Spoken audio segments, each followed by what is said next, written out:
Well, good thing I can't. It's not like a Zoom, and I can see everybody else's faces. Yep. No, you can't see. Yep. No, you won't see anybody else's faces, anybody comments, anything.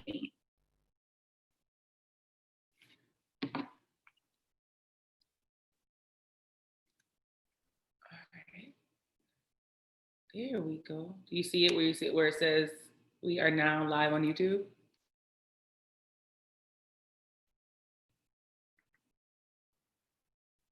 Oh, there we go. We're live. Oh, there we go. Okay, there's my alarm. It just went off to remind me. So while people come on, we can just get our thoughts together. I was on my way to my friend's house. I was listening to Brown Skin Girls because that picture that y'all took seriously just makes me feel like that song is like, this is who they're talking about. This is who Beyonce was talking about. The Kings. That's what Oh, that oh, I can't hear you. Oh, there we go. I was on my way to my friend's house. I was listening to Brown Skin Girls because that picture that y'all took. There we go. I was like, wait, I can't hear you, but my phone was on. I got it. I showed those pictures to those videos to Channing, and she was like, "Oh my gosh!" And she playing Brown Skin Girl too. That song, when I saw those pictures, I was like, that immediately came to mind. So I was trying to think of like different songs for each of the moms. And then that one, when I saw your picture, I was like, oh yeah, that's like the one. That like literally is the one. Thanks for everyone subscribing and people who are joining. It's 8:01. We'll get started at like 8:03 while people come in. It's a little hard to navigate on YouTube. It's like you go to my page and then hopefully this should be the first thing you see. I hope it was like that. And so, yeah, that song, I was listening to it on the way here. Like, this is going to get me. It's a good song, girl. It is good. It's a great song. It's good, so positive, especially for my girls. Like, the message, and you picked a good song, girl. And when they were holding up the fist at the Black Lives Matter, I was like,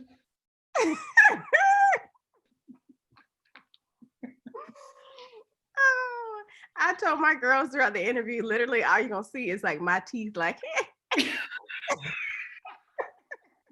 probably like, mama. Girl, that's literally all they see all day long anyway. Right, exactly. I'm about to say, Carmen, you are always smiling, so I don't expect to see anything else. All right, let's see.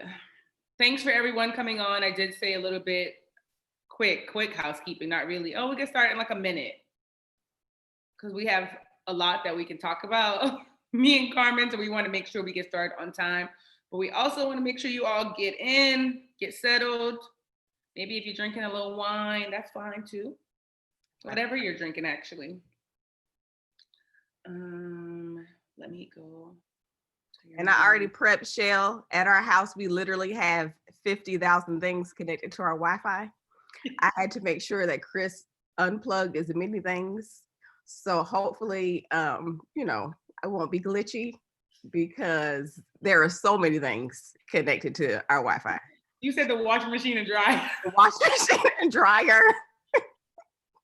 Everyone's TVs, like literally. You know what? We're gonna pray right now that we are not gonna have any technical issues. This is gonna go great. In Jesus' name we pray. Amen. Amen. And if it do, then everybody just stick on with us and exactly. With us. Y'all know it's because the Kane household has 50,000 people and everybody has like 50 Wi-Fi connections. Everybody got like at least 5, right? Like 4, 5. Yes, so y'all know why. We are all good. So it is 8:03, so we are going to get started. Thanks for everyone for joining. This is our last episode of the Authentic Black Mama series. This series, I do hope that I can do another one and would love for other mothers and other other women and individuals to nominate other Black mamas on here that I could talk to and, you know, learn something from. So that'll be down the line, no time soon. I'm taking a little break. But this Authentic Black Mama series, just really quick, was a space that was created to celebrate Black mamas and the joys, the pains, the love, and overall what it means to be authentic on their journey of motherhood and womanhood. And I think we've said this, or I've said this throughout the series, that we know we should start making those things come together. Like, let's not work, those things work in silo, and let's talk about womanhood and motherhood together, because it's a beautiful thing. And so our last authentic mama is Carmen Kane. With the, I laugh at Caitlin with the faux canes. With the faux canes. But I also wanted to talk to you really quick. So the nerd in me like goes back to just look at the stats, the views, and not that I care about the views, but I think it just helps in terms of, you know, what I'm putting out there in terms of the marketing timing. Am I putting it out in the right time? All of that. And I wanted to say, I mean, your tribe is, and your support system is amazing, because you go back and look and you see how many times, you know, your mama bio was shared. I mean, it was shared over 26 times, and that's huge. So that's 26 times in less than 24 hours. And so that's crazy. Let me just say, in terms of like how to figure out, you know, what that looks like, that is insane. So your tribe and your support system adores you, appreciates you. And so shout out to them. Shout out to y'all for being on, hearing her story, sharing it, telling her how awesome of a mom and a woman she is, because she is. And yeah, I was blown away. I was like, wait, 26? What? 27 now. 27 now. I really, honestly, I really do appreciate y'all.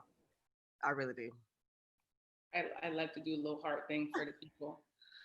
So we are going to get started, right? Just talking about what your mommy journey looks like. But I wanted to start with, you put it, it was in the caption, but you know, that first night you fell in love in the good old year of 2008. I wanted you to start there and then kind of take us on a journey of what that looks like for you, what that looked like for you, motherhood, womanhood, marriage, love, everything. So if you would have told me that within the first literally 5 minutes of being dropped off at college on the campus I would have met my husband, I'd have been like, that doesn't even make sense. Right. So literally my mom dropped me off at Bates' house. Walked into Bates' house, and it was like a group of people sitting at a table playing cards. Someone called me to the table, and it just so happened that Christopher Delane Kane was sitting at that table. So literally first 5 minutes of being at USC, I met my husband. So I always joke with everyone saying like, oh yeah, you know, he wouldn't leave me alone. But I mean, it was like an equal, you know, attachment. Yeah. So we met on the first day of moving into our dorms. Dated throughout college. Everybody at USC, you know, normally you saw Chris, you saw Carmen. Yeah. We made it. Yeah.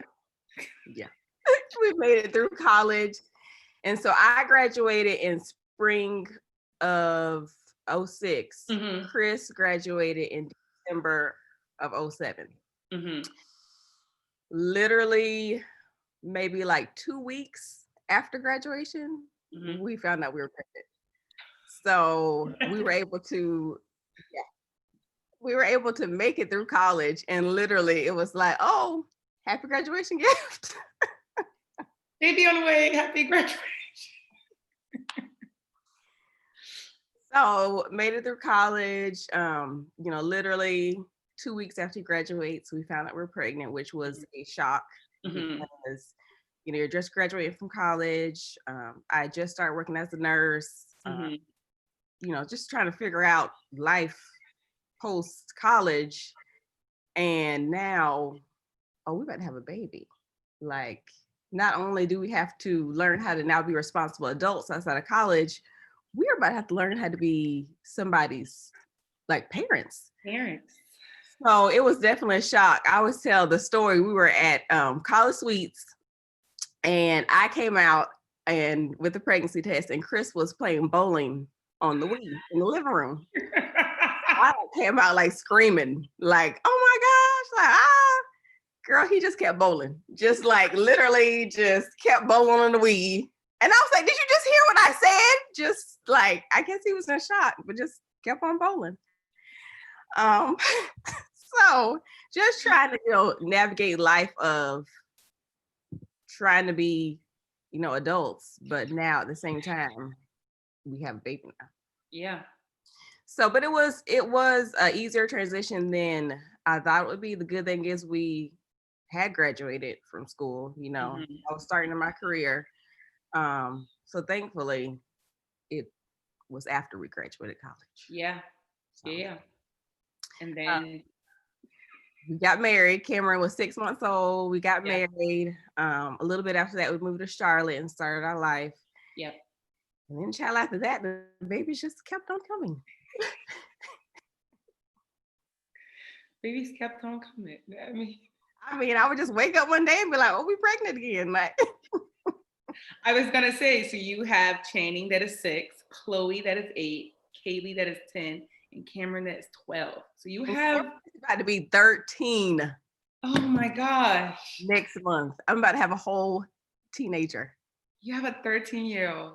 Oh. Yeah, life like really, really goes quickly. I know they say it's cliche, but it really, you blink and you're like, where did these last 10 years go? Yeah. Yeah. I mean, and you have the Kane girls. That's what we always call it. The Kane girls. And so you and Chris post a lot about how active they keep you all as parents. And so I want to talk to you about what maybe a typical day in the life of authentic Black mama Carmen looks like. Because you also are a nurse. And so let's talk about that. So it's really no typical in our schedule. No such thing. No. And just with my schedule, I work night shift. I've always worked night shift. It's worked out perfect for our family because there's always been a parent here during every part of the day. So at night when I would go to work, Chris would always be able to be here with the girls. And during the daytime, even if I was sleepy or tired, like if somebody was sick, I would be able to be home during the daytime.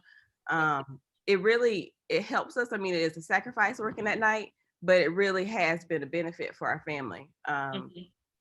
So I work 3 days a week at the hospital from 7 p.m. to 7 a.m. For anybody who doesn't know, that 7 p.m. to 7 a.m. is rough. Like right around, like no matter how much you do it, it's always just rough because around that 1 to 2, your body is by like 3 p.m. you have hit a wall.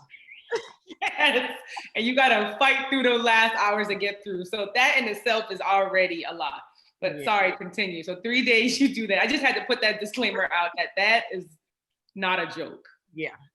So 3 days a week I do that. Yep. But like I said, it's beneficial because I am able to be home with the girls. Yep. And I really didn't anticipate already having children that had this type of schedule.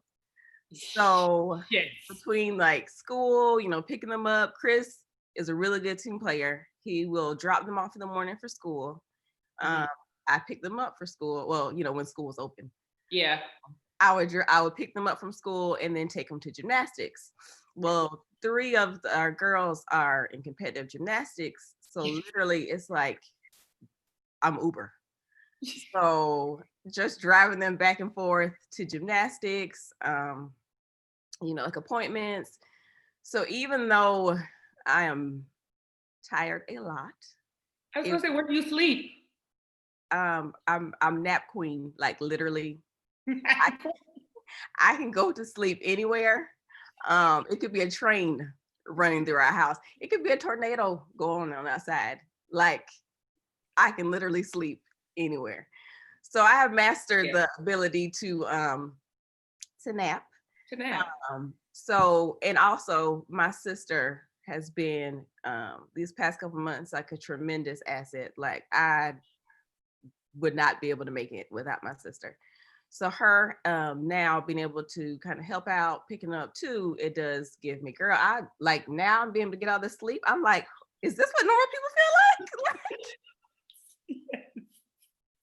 Is this what it feels like to be able to come home and sleep? Like, this is a new life.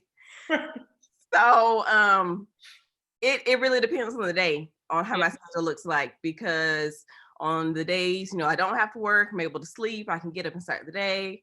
But if I get off that morning at 7 a.m., finding time to sleep, it depends on their schedules, who has practice. But I mean, it's all worth it. I signed up for this. Yeah, no, the sacrifice. And I feel like you said nap queen, but I think sacrifice queen, right? Also, shout out to your sister who has come in and been such a big help for you. I think one of the things that I've learned from talking to the moms, and I'm sure that you could talk about it, but having that support system and having people who appreciate you, who help out sometimes, even if it's something really, really small, but they help out. And they're there sometimes to listen, even when, you don't need anybody to listen to, but they just know, they have that instinct that maybe I should like reach out to Carmen. So can you talk about a little bit about, what that support system looks like for you? I mean, I know you have your darling husband. Also, I love Chris. I love both of you guys. When I see you guys, I always see you guys together. I don't think I've ever seen you guys separate, like ever. But support, because again, you are definitely appreciated and seen because of the Instagram. I was blown away. I literally, Carmen, was seriously blown away. And I don't want to go back to this, but I wanted you to talk about, what that support system looked like for you. And if you had a message to, your family and your friends and the people who love you, what would you say? Because sometimes, you don't always get that opportunity to say it. And I think a lot of them are on the live. Like I honestly, well, for me, it's hard for me sometimes to ask for help. Yeah. And I think it goes back to because I do have so many children, I don't want to feel like I'm being a burden to anybody.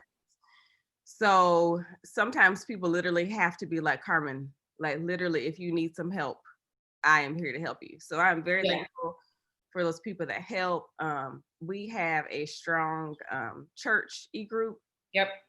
So I know even though we don't have immediate family here in Charlotte, that is like our family. So if we need something, even small, like, your car breaks down or we need somebody to come help move something, we have that support too. If I need somebody, people say, Carmen, if you need me to pick up your kids for anything, let me know. And like I said, for me, that is very important because it is very hard for me to ask for help. Yep. So we have that support group, which I'm so thankful for. My sister, like literally, I'm so grateful to God. Thank you, Mama, for. Thanks, Mama. Thanks, Carmen's authentic Black mama. We are 2 years apart, and we are so close. And I always laugh and joke because when we were younger, being the older sister, you'd be like, I mean, I know that's my little sister, but you go over there, I'm going with my friends. But literally, when I got to college, I was like, oh, I really miss my sister. And so when she graduated from college, I literally begged her, like, please, don't you want to move up here? Like, don't you want to move? Which is funny because when I left for college, I was so like, oh, I can't wait to get away. And now I'm like, I'm literally begging, please, please come stay with me. So to be able to have her so close, and now that my sister has a daughter as well, to be able to have my children and her daughter so close, they call her daughter their sister, cousin, best friend. So just to be able to have her and us help each other, to me, that literally is the world to me. To have my sister. And then even though Chris's parents live about 2 hours away, my mom lives about 3 hours away, still to also be able to have them if we want to take a trip or if we want to go someplace, for them to be willing to be able to watch our kids and enjoy watching our kids. and even like, extended like aunts or Mhm. cousins. So overall, we really do have an amazing support system that I'm so thankful for, because if that is the one thing that I can tell moms, is to make sure you surround yourself with, a good support system, whether that be your family or whether Mhm. it be friends. It's really important to have that support system. Yes. So I'm just writing down everything. So you do it all. I think you do it all. I'm always amazed at how you do it all, and just like moms in general, especially Black mamas. But on your journey of, being a mother, being a woman, what does it mean to you to be authentic? What does that word mean, and what does that word mean in relation to your journey? Because you are still a very young mom. Like less, like like you aren't. You aren't this old woman who has 4 kids. I mean, you're a pretty young mom who Yeah, has we 4. started young, and we started when I was 23, and I was like, okay, I'm gonna be done by 30. So you have some people that are starting, and I was like, no, I'm gonna be done by 30. Yeah. But for me, being authentic is just parenting the best way I know how. Mm-hmm. I you do kind of go by the influence of others around you and how you've seen your mothers and grandmothers parent, but also I think it's important to bring a little piece of yourself in it as well. And I think times have changed so much that parenting has changed a lot. Like even sometimes I surprise myself. If you would have interviewed me before I had kids, I would never do those type of things. Like, no. And now seeing some of the stuff that like I'm doing, I'm like, oh, okay, all right. You doing it? So just really being true to yourself, Yeah. and your parenting style doesn't have to look like somebody else's parenting style. Just because someone tells you that this is what's best for your child and you should be doing it this way, it doesn't mean that you have to do it that way. For me, God is and Jesus is a very important impact in our lives. So how I parent my children, I want to my ideals to be reflected in that. I want Mm-hmm. basically, if Jesus and God are looking down at me, I want him to be satisfied with the way that I'm raising Yeah. my kids. So that does bring play a big impact in the way that I parent. But also too, I want my kids to know that I'm the mom, but I also want to have a really good relationship with them, because Chris and I always say that, if something happens, we want them to feel like they can come to us and Yep. not be afraid to tell us. So we really do try to talk to them about their feelings, their emotions, because I really do want them to be comfortable enough if something happens to know that I can go to my parents, I can go to my mom and have a conversation with them. So, just being authentic is being true to your values and Yep. to yourself. Yep. That's what I literally put. I put being authentic to Carmen means being adaptable, being true to yourself, having the values of God, and being comfortable enough to talk with your kids about Mm-hmm. things that are going on, and them feeling comfortable to talk back with you.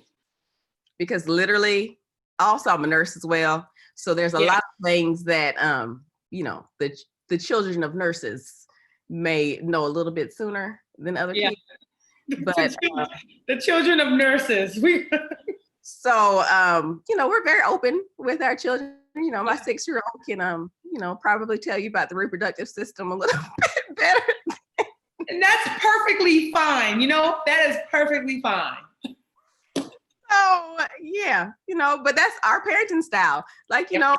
on Friday nights, we may like to sit around and watch birth videos, but also children of a nurse. So Yeah, children of a nurse. New thing.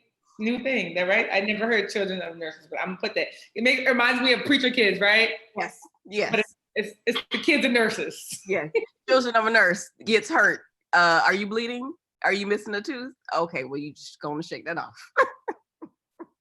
You'll live. So moving on to like, you said like you wanted them to be comfortable and you comfortable talking to you and you guys have those conversations. You think about having, 4 brown skinned girls and in this climate that we are living in right now, where, you could look at the color of your skin and not feel valued or you could not feel appreciated. So, what fears you have about that? You have those conversations. I mean, I know you have girls that are, I'm sure, like are very involved, of course, in gymnastics, but watch a lot of television or just are very in the know because they know about reproductive system. I'm sure they know what's going on in the news. And so just, your fears about parenting your 4 girls, just in general and in the, in this space that we're in right now. Well, of course, as a parent, you know how beautiful your kids are, know how beautiful their spirit is, how lovely.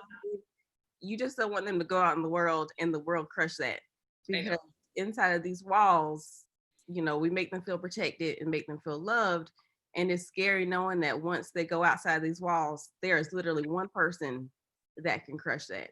Yep. So it is our job to continuously tell them, like, you're beautiful, you're funny, you're talented, like, don't let anybody change your mind about that. You have to know that regardless of what anybody else tells you, that you are loved, you're beautiful.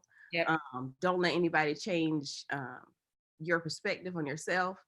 And it's easy to say that, but we also know, as people that have been out in the world, how easy you can be affected out in the world.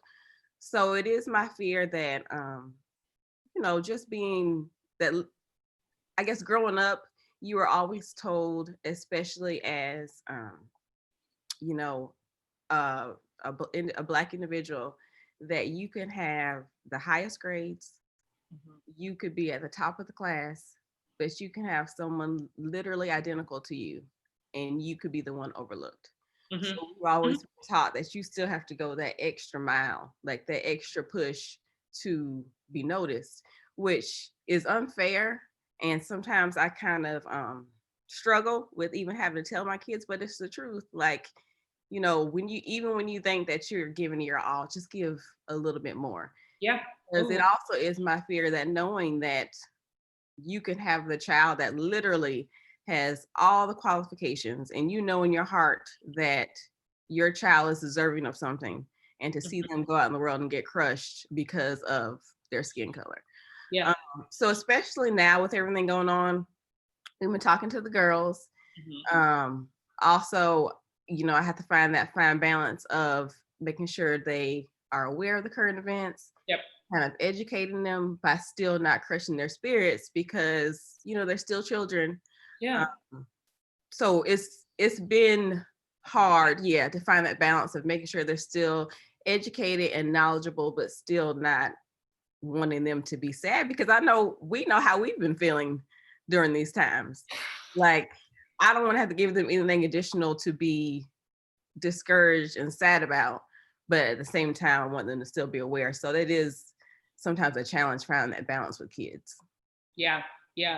What would you think your kids would say is their favorite Black mama saying, the saying that you always say? What do you think they would say? So my kids don't seem to understand that my money is not your money. Like, I just happen to be sharing it with you, but it is not necessarily yours. So definitely they know verbatim, like, they'll ask for something and I'll be like, or say Chick-fil-A or Starbucks, like, you got Starbucks money? Yeah. You got Chick-fil-A money? So Chris and I definitely have a different parenting style when it comes to that. They know that daddy is most likely going to buy them what they ask for, where mama, I take the role of Julius from Everybody Hates Chris. So sometimes they know, like, well, we're not even gonna ask mama because she's gonna say no. Yes, I'm gonna say no. And just because you have the money to buy it, save it for something else. Doesn't mean you need it. So definitely they probably hear me say it a million times, like, oh, you got Starbucks money? So yeah. And then we laugh because my mom saying to us which now I understand. Before I'd be like, Mom, I don't know why you always say that. Yeah.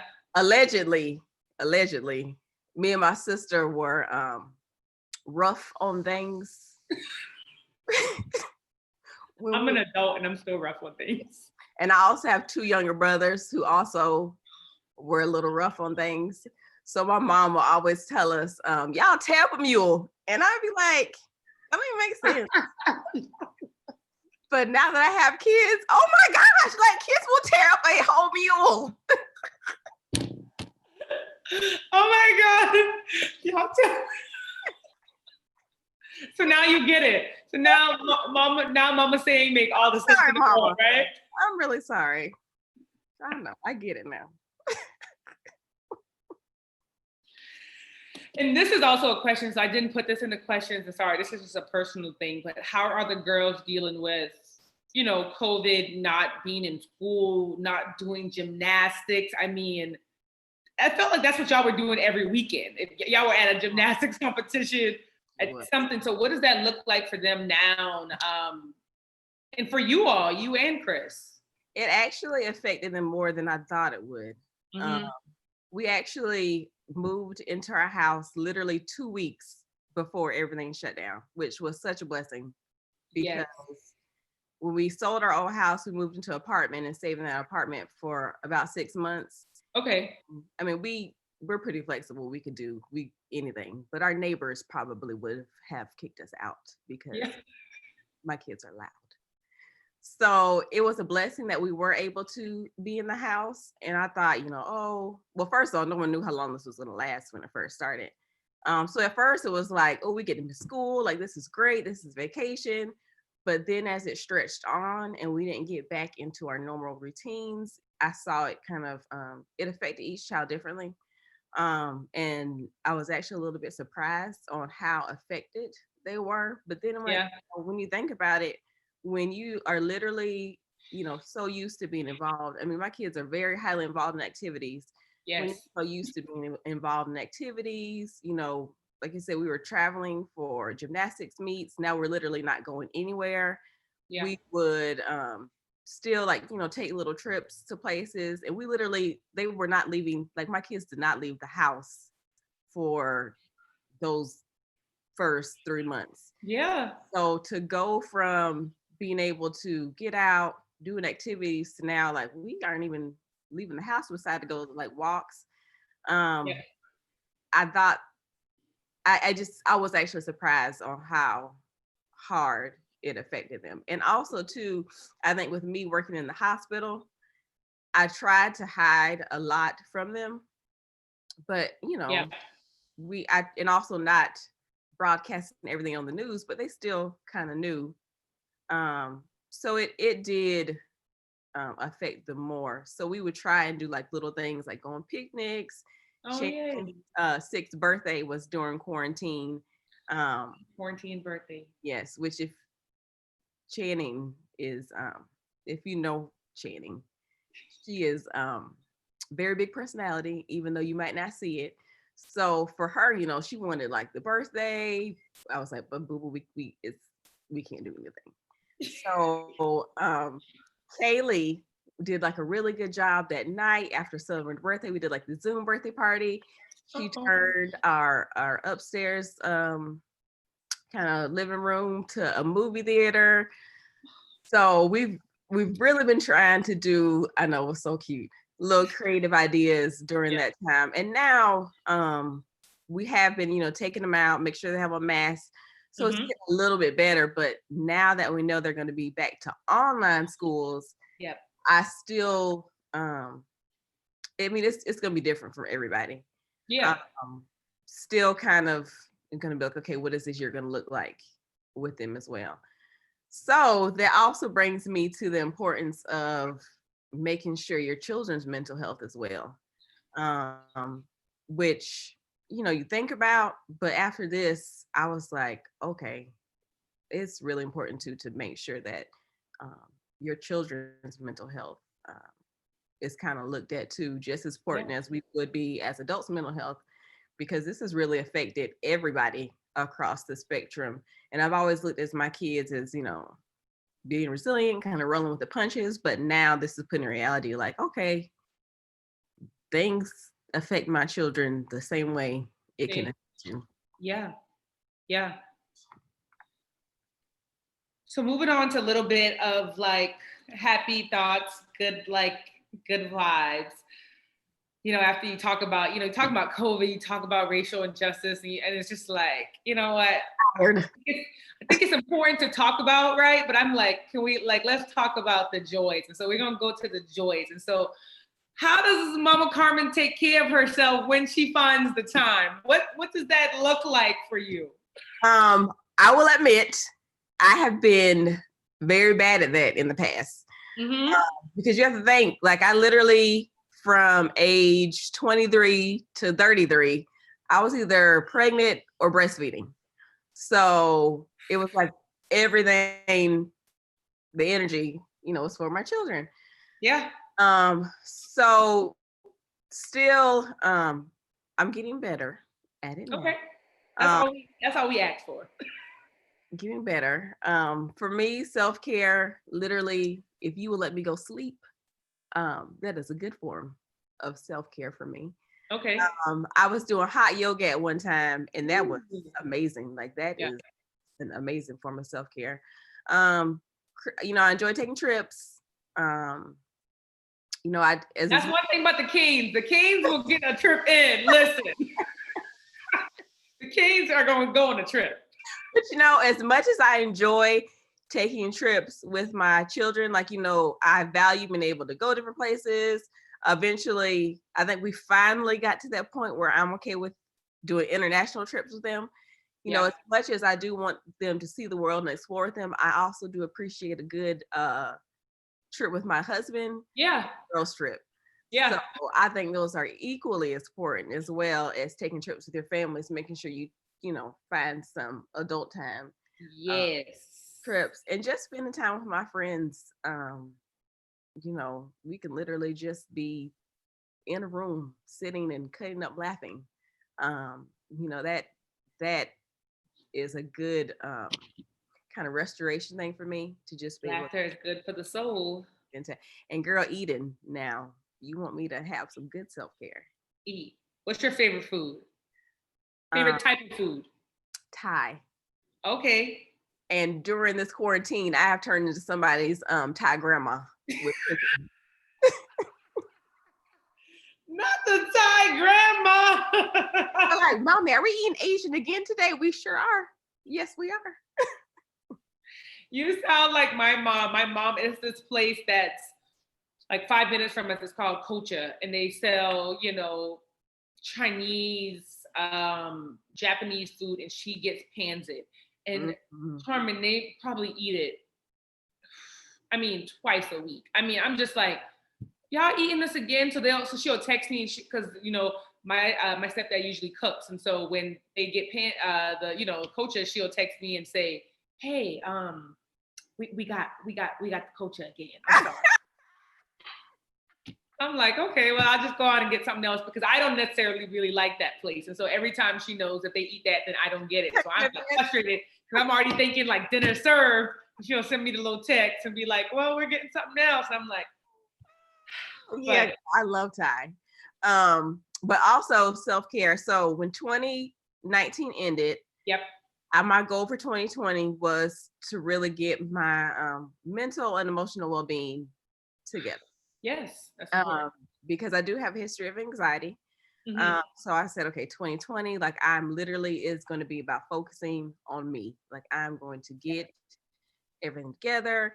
And I've always said, I could probably benefit from counseling, but it's always been like, oh, I probably could, or I probably should, but never really acting upon it.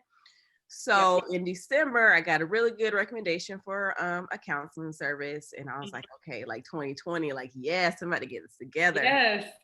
So I kind of dragged, my feet around. And then, December rolled around, February rolled around, still didn't make the appointment. And then COVID hit and everything shut down. And it was like, in the middle of it, I was like, okay, I really need like counseling more than ever right now. So as soon as it opened up, I said, okay, Carmen, like, you need to make this appointment. So this week is my first appointment. I'm so excited. Oh my gosh, I'm so excited for you. I'm gonna text you after just to see how it was, because it was transformative for me to do it. And I am an advocate for people seeking therapy, counseling, life coaching. I'm like all ears. So I'm excited that finally you can go even after December. There's still the year of Carmen though. There's still 2020 is the year of Carmen though. It's not too late. It's not over. And also along the way, this would be like, individual counseling, but our church e-group too has been such an amazing support. I really say it's like Chris and I's couple counseling. Yeah. So to be able to bring the aspect of, God into it as well, I do think for me, it's important too to have that, individualized counseling, but also still, bringing God to help with my well-being too. So I'm very excited about this new journey and this new form of self-care that I'm starting finally. Yeah, I'm excited for you. That's like self-care at its finest, I think. Yeah, I'm really, I say I'm really excited, but also not used to just talking about, health.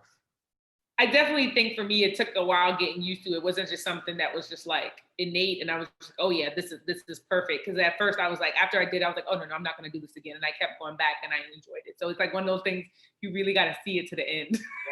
We'll see. We'll see, right? Okay. We're going to check back. We're going to check back. Wanted to go, so for people that are on now, if you can go to Instagram, if you're on Instagram, if you can go to the Choose True Project, and that's where Carmen's, I call it the mama bio.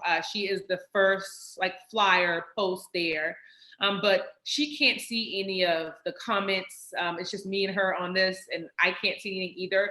But if you can write, just your comments about Carmen and what you learned, or a takeaway, a gem from this episode, or just anything about her on her journey of womanhood and motherhood.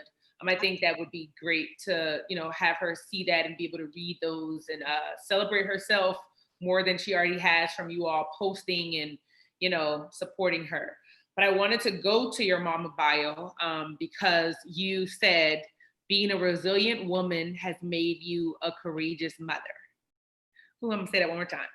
Being a resilient woman has made you a courageous mother. And so, tying everything in, everything that we've talked about, what has motherhood taught you, womanhood taught you about motherhood, or motherhood taught you about womanhood? You said you got pregnant at 23. And so, and you've gone through that journey of womanhood again, still figuring out what a woman is. And then, I ask those questions. Do you ever know when you're done being a woman? Like, you're always going to be a woman, right? So I've learned that from this series, and I'm going to talk about it later, like in another. So if you are not following the Choose True Project, you should, because I'm going to have a lot of takeaways. But, what does that sentence mean to you? Being a resilient woman has made me a courageous mother. And just what does womanhood and motherhood look like for you? And what has it been for your, your well-being and your soul? I think for me growing up, you had to have like a lot of resilience to make it a lot. And so being able to go through different situations and have that resilience, it gave me the courage to be someone's mom, because it takes a lot of courage to raise a whole other human. So motherhood in general takes a lot of courage. And for me, I kind of came into, I feel like womanhood and motherhood at the same time, because you kind of in your 20s is when you're kind of discovering who you are, discovering who you are as a woman. And I was still discovering who I was as a woman, but also as a mom at the same time, which if you would have asked me, that's how I wanted to do it. Girl, if you would ask me in college, I would have said I wanted 6 to 10 kids. So that changed real fast when I realized kids cost money. But so for me, I feel like I've made that transformation together. Yep. So it's important though still, I think, to differentiate the two, because I'm a woman and a mom. Yep. And I think now that my kids are getting a little bit older, I can kind of differentiate the two a little bit better. Kind of Mhm. focus who I am as a woman, Mhm. and focus who I am as a mother. And of course, they're always going to be interchangeable. But I think as a mom, you want to make sure that you don't get lost in just only being a mom, Yeah. because your children, unfortunately, won't be in the house. Well, unfortunately, fortunately, won't be in the house with you all the time, and you'll always still be a mom even if they're not there. But you want to make sure that when they leave, you know who you are as a woman. Because if my whole basis is I'm a mom, I'm a mom, I'm a mom, and then my kids go off and have their own life, I'm gonna be lost. Yeah. Like, I'm gonna be like, now what do I do that my children aren't here? So now that they are getting a little bit older, I'm starting to really go back to who Carmen is and who I Yeah. am. That's kind of going back to the whole self-care thing, which I think you shouldn't feel guilty for wanting to do that, because you can still be a really good mom and really strengthen your mom skills by still strengthening who you are as a woman. Mm. And it's a learning process, because it's very easy to uh, kind of just get lost in being a mom, because you do want to make sure you're there and you're taking care of your kids, and especially when they're little and they're dependent on you. But I do, and that's something I want to teach my children too. You can still be an amazing mom, still love your children, but still take the time to know who you are, as a woman. And also with motherhood, I know people are always like, "Oh my gosh, Carmen, how do you do it? Like, you do it everything." Y'all, I don't know what I'm doing. Like, I literally say every day, like, I don't know what I am doing. Because as soon as you feel like you master them, like being a baby or being a toddler, then they go into this whole nother phase. And like, I'm about to have a teenager. Like, what am I supposed to do? And Yeah. every child is different. So I may think like, okay, Cameron was such an easy baby. Like, Mhm. she made the transition to being parents amazing, because she was literally so easy, laid back.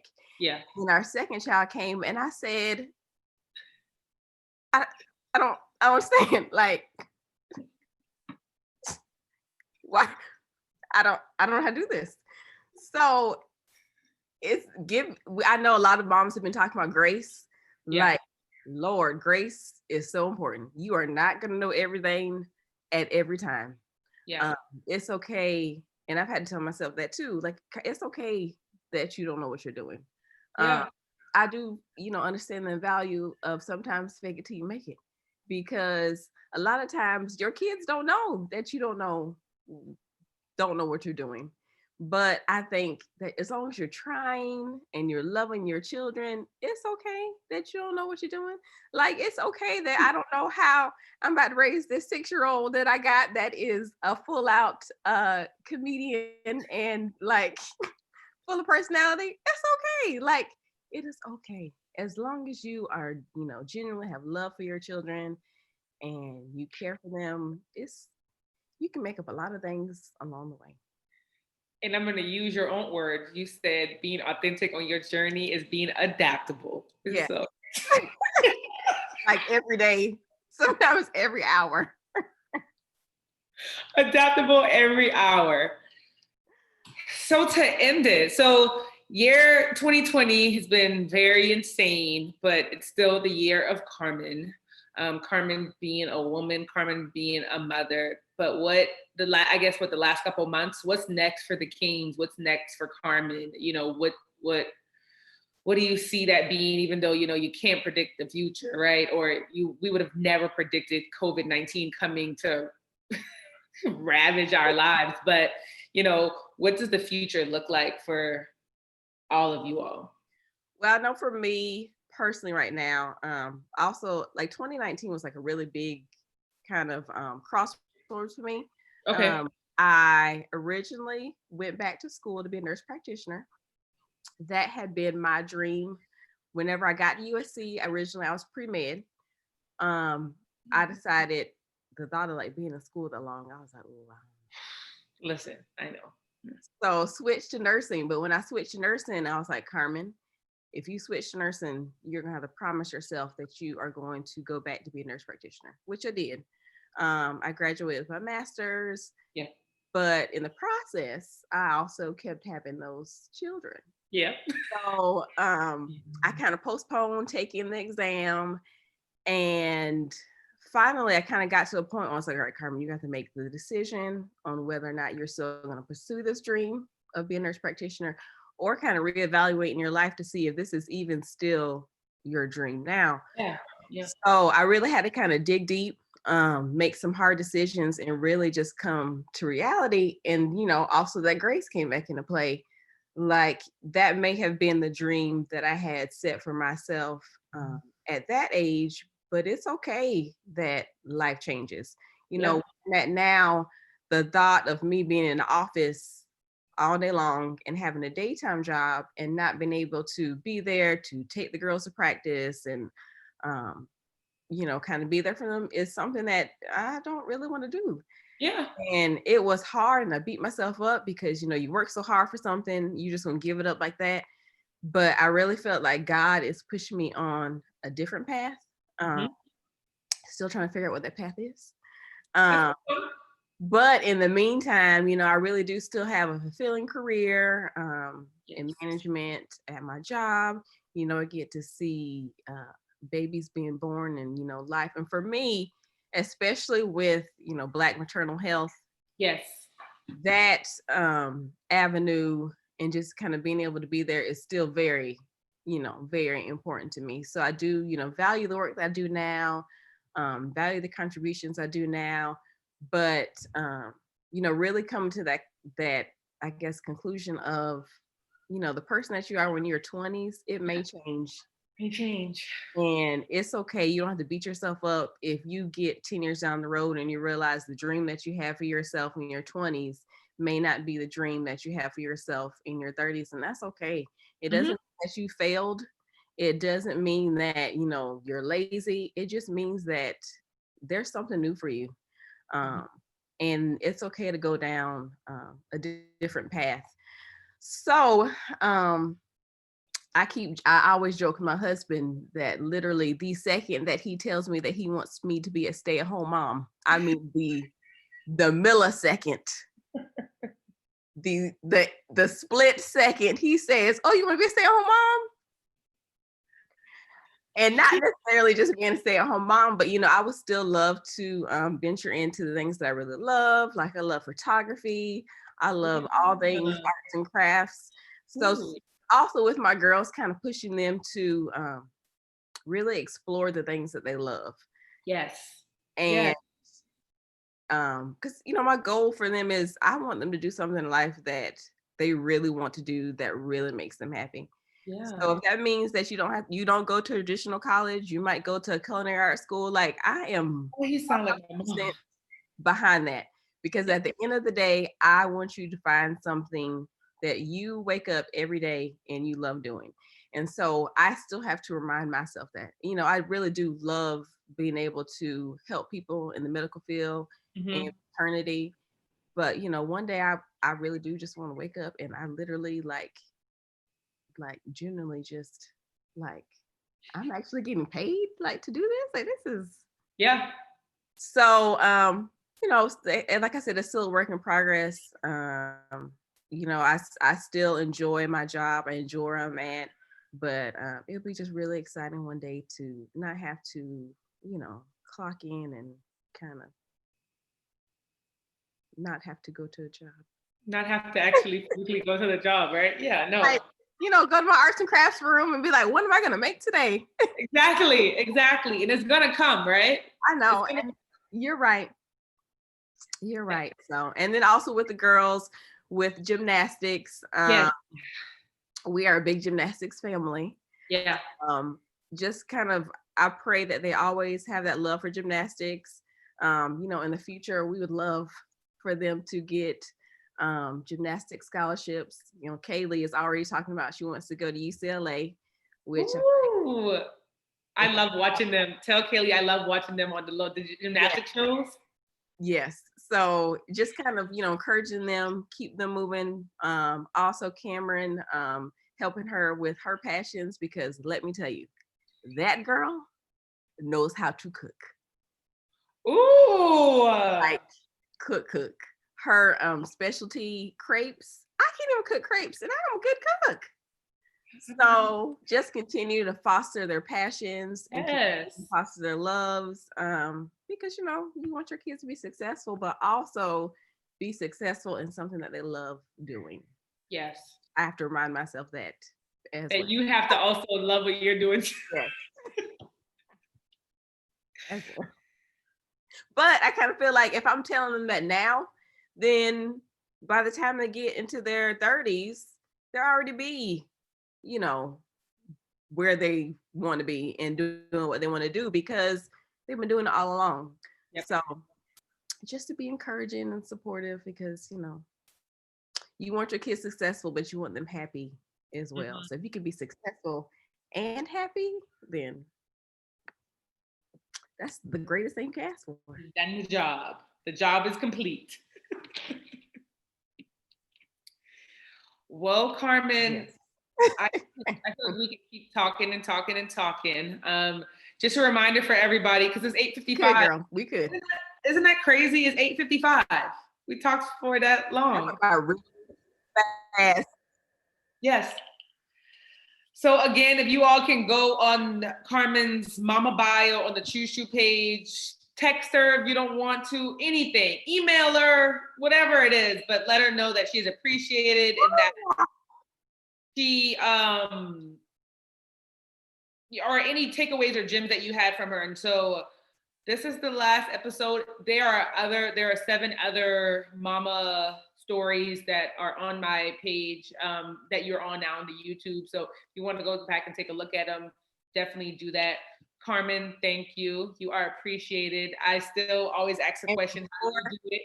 How do you do it? And I don't know how you do it, but I think that's the beauty in it, right?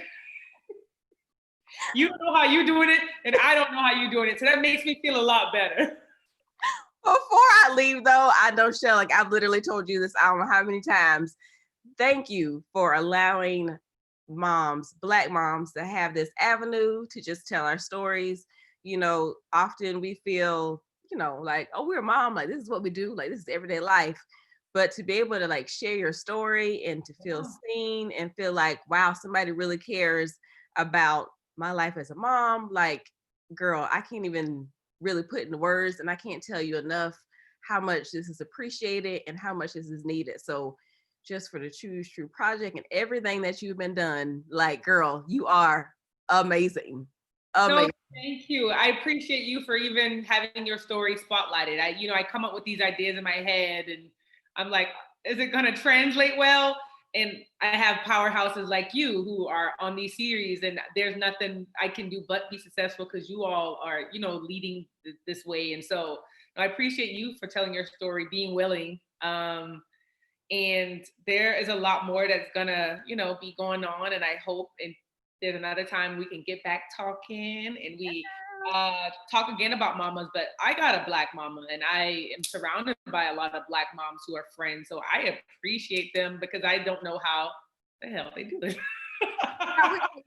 If that makes you feel any better, we don't either. We don't either. You let me know. Nothing but Jesus, because some days I wake up and I'm like, how did I even get here? Like, how did I make it through all those years of having babies and breastfeeding nonstop? Like, how? Yes. So keep inspiring me. Keep inspiring this single woman with no kids, that eventually when I do have kids, I have these stories from you all to help guide me and to, let me know that, I'm not alone when that time comes. So I appreciate you and thank you. And don't feel pressure from anybody that you have to be on anybody's timeline. It's time to be married and have kids. Like, your timeline is your timeline. Your story is your story. Enjoy this time. However, if there's any time you want, 4 kids, just to, spend the afternoon with, I might have somebody in mind for you. They're very self-sufficient, and girl, they can cook you dinners. Right. I want some crepes, learn some gymnastics. I might take you up on that actually. Literally anytime. Well, Carmen, thank you. I love you. I love you too, For Shell. being an inspiration for me and a lot of us. So for everybody else that's on, thank y'all for coming. Thank y'all. Thank y'all. All right. Bye, guys.